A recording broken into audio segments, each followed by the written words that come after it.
Lors de la réception du prix à Montréal, j'ai fait une allocution qui n'a jamais été publiée, mais dans laquelle j'explique un peu le terme, mais je l'avais utilisé auparavant, quelques années auparavant, même au début des années 80, dans la revue Culture, à l'époque, qu'elle s'appelait, où je parlais, ben, on m'avait demandé de parler de mon travail avec le conseil Atikamekw Montagnais.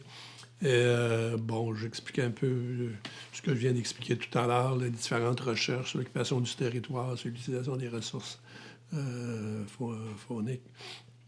Non, ça va peut-être un peu plus tard que 80, parce que ces recherches-là n'étaient pas faites encore. Donc, c'est probablement dans les années 86, quelque chose du genre. Quand tu es publié dans la revue Culture, on pourrait trouver l'original d'ailleurs. Bon, ma définition d'anthropologie impliquée, ça correspond un peu dans le domaine de l'anthropologie appliquée. Quand on lit différents ouvrages qui essaient de faire le tour de la question, il y a à peu près au moins 20-25 fonctions différentes qui peuvent être attachées à l'anthropologie appliquée. Et celui qui est près de l'anthropologie impliquée ça s'appelle en anglais advocacy ou en anglais défenseur.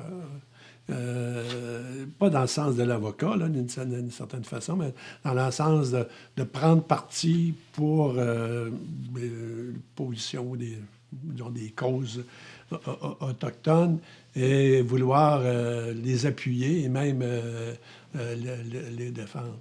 Donc, évidemment, là, on n'est plus dans le rôle de l'anthropologue observateur de l'extérieur, là, qui est neutre, qui n'a pas de parti pris, parce que moi, j'ai jamais cru véritablement à la neutralité scientifique, là, comme plusieurs veulent l'afficher, entre autres des historiens là, qui travaillent pour le gouvernement du Québec, mais disent qu'ils sont neutres. Mais dans les causes, peut-être qu'on évoquera un peu plus tard, dans lesquelles j'ai travaillé récemment, entre autres la cause Corneau concernant les Métis. Le gouvernement avait ostensiblement une commande. Il fallait que tel terme soit utilisé, que tel autre terme ne soit pas utilisé, pour en arriver à la démonstration que... donc, bon, la cause des Métis, c'est une cause des Métis, mais ça répète une cause de droit autochtone, donc basée sur les revendications territoriales. Et puis c'est un peu la même position du gouvernement. Donc, quand on travaille pour une organisation qui nous donne des balises, qui nous donne un objectif, il faut qu'on arrive à démontrer que... On ne peut pas prétendre à la neutralité, à l'objectivité. Donc, moi, je n'ai jamais prétendu à nulle part, et puis je l'ai toujours affiché, que j'ai un certain parti pris, mais tout en essayant de garder quand même une objectivité normale. Toujours un parti pris pour défendre les droits des Autochtones, dans le cas, mais les Atikamekw d'abord, et puis les Inuits. Bon, je ne travaille plus avec les Atikamekw depuis que j'ai quitté le Conseil Atikamekw, mais je continue à travailler jusqu'à ce jour avec les Inuits dans toutes sortes de dossiers. Il y a encore un actuellement. Bon, j'ai accepté de travailler dans un dossier concernant les revendications particulières du territoire de la communauté des Sipites, le territoire de la réserve. Donc, c'est un travail qu'on m'a demandé de faire, puis avec un échéance, là, pour le 1er décembre. Donc, auparavant, depuis quelques années, mais de façon épisodique, j'ai travaillé dans un dossier aussi de revendication des Métis, mais pas pour les Métis, mais je ne suis pas du tout contre les droits des Métis, mais pour protéger les droits des Inuits dans la cause, parce que du côté des Métis, il y avait un de leurs experts, là, puis du côté aussi du gouvernement, une couple aussi d'historiens, qui faisaient disparaître à un moment donné des Inuits. Donc, le travail, dans ce cas-là, c'était de démontrer que les Inuits ont existé jusqu'à aujourd'hui. Et d'ailleurs, c'était l'objectif aussi de l'étude sur l'occupation du territoire, dans le cadre des revendications territoriales globales, de démontrer que les Inuits ont une continuité d'occupation et d'utilisation du territoire qui est... Donc, l'anthropologie impliquée, c'est de travailler avec des groupes en adoptant un peu leur argumentation, leur prise de décision. Et puis, essayer qu'ils aient gain de cause, à un moment donné, dans certains de leurs dossiers, dans certaines de leurs revendications, ou tout au moins, en tout cas, faire valoir des points de vue. Évidemment, moi, je me décris aussi dans mon allocution, je me décris un peu comme une espèce de béquille temporaire, parce que, idéalement, au bout du compte, ce sont les Inuits eux-mêmes qui qui doivent donc défendre leur position, et de plus en plus. Mais c'est sûr que si on se reporte 40 ans en arrière, ils n'avaient pas, disons, les spécialisations, les compétences dans l'ensemble pour, disons, qui sont celles de l'anthropologue ou d'avocat et ainsi de suite, pour défendre leur dossier face au gouvernement qui ont une batterie souvent d'experts qui sont engagés ou qui travaillent déjà à plein temps pour le gouvernement dans différents services et ministères. Donc, anthropologie impliquée, ça se fait de l'intérieur en travaillant avec les groupes autochtones. Je n'ai jamais prétendu être un autochtone, même si je suis un ancêtre à quelque part.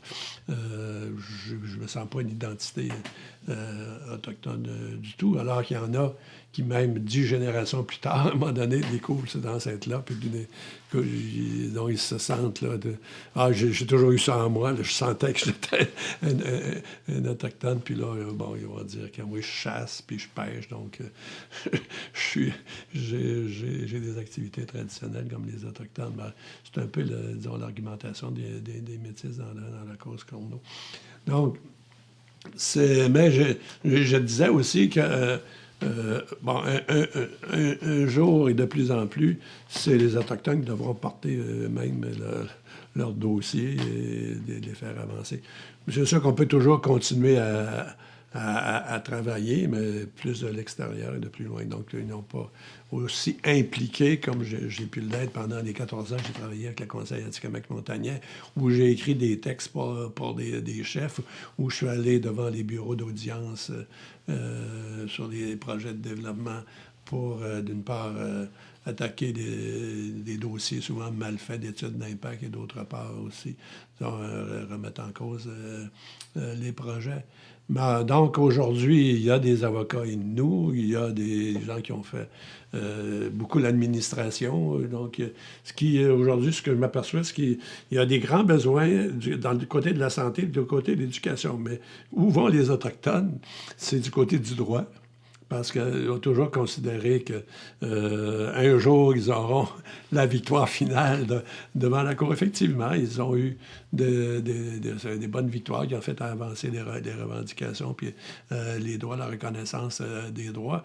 Mais jusqu'à ce jour, ce n'est pas tellement des avocats autochtones qui ont défendu ces causes-là, c'est des avocats non autochtones.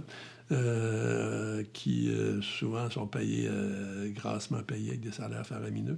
On dit toujours qu'on se fait souvent accuser des anthropologues de faire de l'argent sur le dos des Inuits, mais ceux qui font, ou des Amérindiens, mais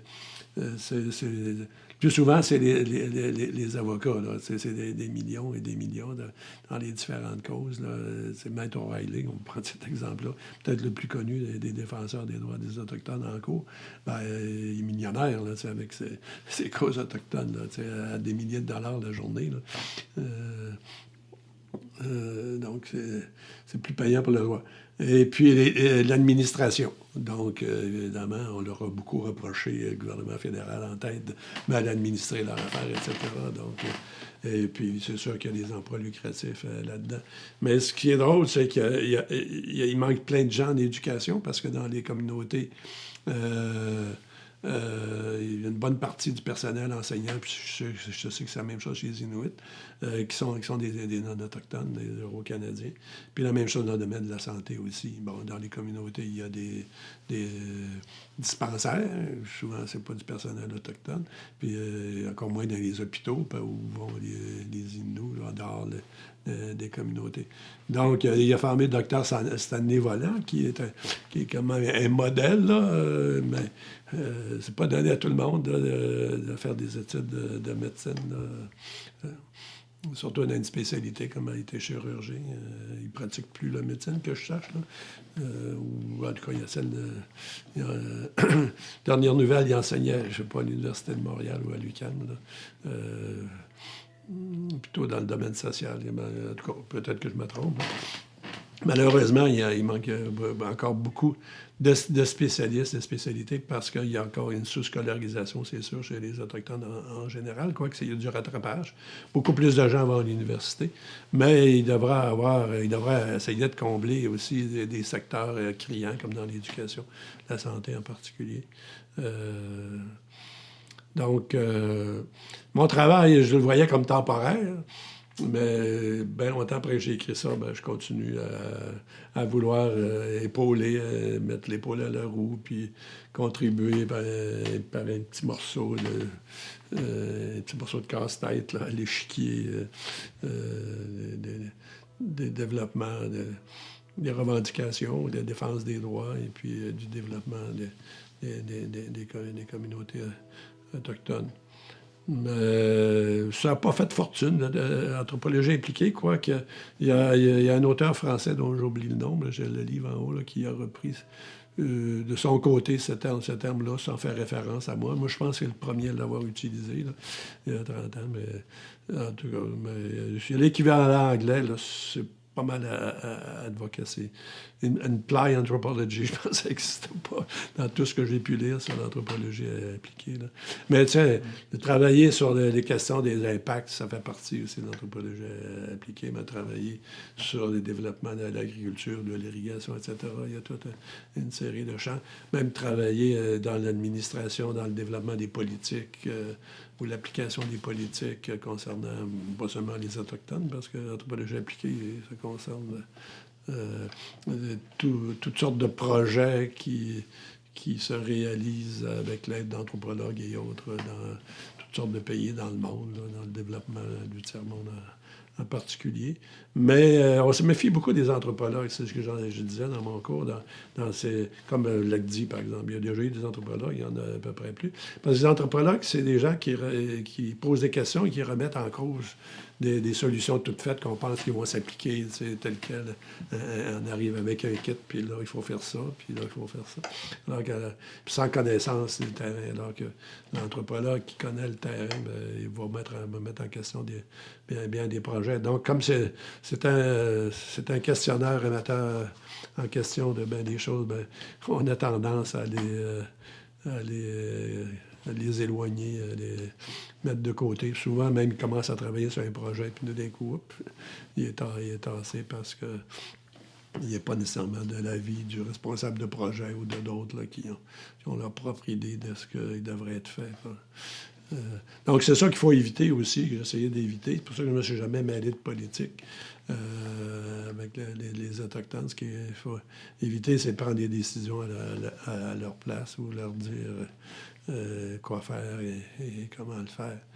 Mais c'est pour ça que dans le travail de l'anthropologie impliquée, il y a un travail de recherche, de proposition peut-être, mais les réalisations, la mise en œuvre, ça a toujours été, dans mon avis,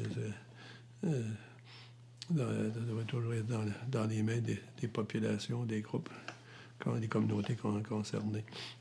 Mais la réception des travaux des anthropologues est pas toujours très bonne dans les communautés autochtones elles-mêmes. Hein. Ça a été vrai il y a quelques années, et puis c'est encore vrai aujourd'hui. On le voit pas très loin d'ici, hein, à Wendake par exemple, où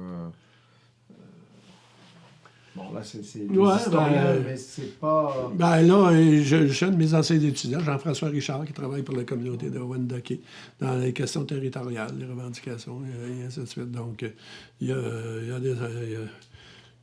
effectivement, aujourd'hui, il y a beaucoup, un éventail beaucoup plus grand de spécialistes et de disciplines qui sont appelés à travailler avec les Autochtones. Les anthropologues, souvent, on leur a reproché de faire des études académiques, et de partir avec, de faire des publications, puis quand les... je dirais que c'est dans un passé plus ou moins lointain, et de ne pas les retourner, les résultats dans les communautés, dans un premier temps. Mais c'est sûr que souvent, c'était dans une autre langue. Prends les Américains qui venaient travailler chez les Inuits, mais publiés en anglais. Puis, à l'époque, mettons, de Leacock ou de Speck avant, il n'y a personne qui lisait l'anglais. Même il n'y a personne qui lisait, ou à peu près, sauf des élites, là, dans les communautés les plus anciennes. Aujourd'hui, ce qu'on peut reprocher, c'est que, c'est pas la vérité. C'est pas la vérité, ou c'est pas la façon dont les gens se voient. Parce que, les gens ont leur propre vision d'eux-mêmes, et en lisant des fois des documents. Ça fait que c'est pour ça qu'aujourd'hui, les institutions, par exemple, plus tendance à favoriser, faut que ça soit un Autochtone qui publie ça. Sinon, si c'est pas un Autochtone, un anthropologue ou autre, ça a moins de crédibilité. Mais quand on vient chercher notre expertise pour des choses ponctuelles, c'est acceptable et accepté. Maintenant, une étude générale de type monographique sur une communauté, il s'en fait plus, ou à peu près pas. Donc, c'est des besoins ponctuels, des contrats, souvent sous forme de contrats. Donc, pour ça que moi, à part, il y a le projet de la RUC, mais qui est fait en partenariat. Mais moi, je travaille avec des communautés, avec des organisations autochtones quand ils m'en font la demande. Moi, je n'aurais pas de dire, je vais vous étudier sur ça. Mais je l'ai fait dans le passé sur des projets de recherche. Là. Dans les années 90, quand j'ai quitté le CAM, j'ai eu deux projets de recherche qui n'étaient pas associés au CAM, qui n'étaient pas dans le cadre des revendications, des négociations. À ce moment-là, la problématique, j'avais une problématique qui m'intéressait, puis je la présentais. Puis, j'avais l'acceptation. Et une des caractéristiques des recherches que j'ai faites avec le CAM et par la suite, c'est toujours d'impliquer des gens des communautés dans les recherches comme assistant de recherche. Dans l'étude Inuit, j'avais publié un texte sur les assistants de recherche. Je ne me souviens plus des titres exactement. Là. J'avais parti de l'expression anglaise de gatekeeper, c'est un intermédiaire. En tout cas, les assistants de recherche autochtones comme intermédiaires entre un chercheur universitaire et la population autochtone. Donc dans le projet sur l'occupation du territoire, il y a une cinquantaine d'assistants de recherche Inuits et Atikamekw qui ont travaillé sur ce projet-là, à la collecte des données, des entrevues, et ainsi de suite. Mais on avait essayé de voir, on avait demandé à des gens qui se sentaient capables de participer à la rédaction des rapports, puis il n'y a personne qui s'est mis de l'avant. Donc, les rapports ont été rédigés par des anthropologues patentés, mais on aurait aimé, dans d'autres cas, comme celui sur l'exploitation de la faune, là, le Montagnais et la faune, il y en a eu 5, je pense. Comme dans le projet à Ruc-Tetawan, il y en a 7, je pense, qui ont travaillé à différents moments, pas de façon continue, mais il y en a quand même deux qui ont travaillé pendant une couple d'années. Là. Pas nécessairement plein temps, mais puis au total, sur le terrain, on a eu des aides, des intervieweuses, des traductrices. Là, donc, quand j'étais au conseil aussi, pendant quelques années, j'avais voulu créer un poste de chercheur autochtone. Il y en avait deux, un Atikamekw et un Montagnais. Ça a duré une couple d'années, puis les résultats étant coup-ci, coup-ça, parce que la formation n'était pas suffisamment adéquate pour produire des résultats. Mais c'est celui qui était le moins scolarisé qui a produit les meilleurs résultats. Un qui était scolarisé, qui avait un diplôme universitaire, lui, il n'a pas été à la hauteur de la situation. Donc, Il y a un volet méthodologique alors à cette idée d'anthropologie appliquée. Méthodologique dans le sens, tu veux dire formation? Formation, retour des l'apprentissage. données dans les communautés. Oui. Formation, je ne sais pas si ça fait partie de la méthodologie, mais en tout cas, il y avait certainement ce modèle-là dès le début des années 80. Même dans les premiers contrats que j'avais faits, les 2 premiers contrats que j'avais faits, il y avait des gens des communautés, un de Mastéouiache et un de Péchamit qui avaient contribué à la recherche. Mais malheureusement, à date et à ce jour, ça n'a pas produit, disons, de diplômés universitaires de niveau maîtrise, que je sache, en tout cas en anthropologie, chez les Inuits. Puis je regarde un peu en général, il n'y en a pas beaucoup non plus. Il y en a plus du côté anglophone, du côté francophone au Québec. Je ne sais pas. Connais-tu? En connais-tu? Peut-être chez les Inuits, il y a peut-être, comment il s'appelle, celle qui était au Sierra. Lizard, Lizard, c'est ça.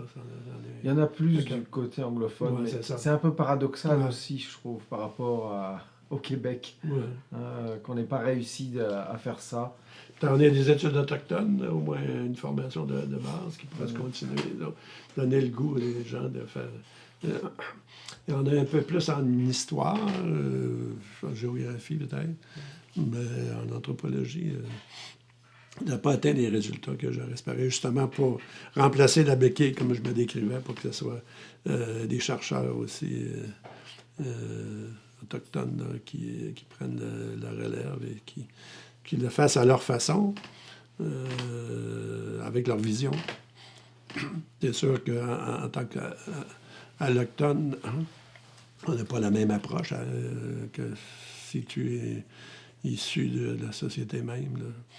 On a une vision différente. Peut-être, je dirais pas plus neutre, là, pas plus objectif d'une certaine façon, parce qu'on a tous nos biais et notre expérience qui fait que ça teinte un peu la façon dont on peut faire les recherches et écrire sur les données qu'on a recueillies.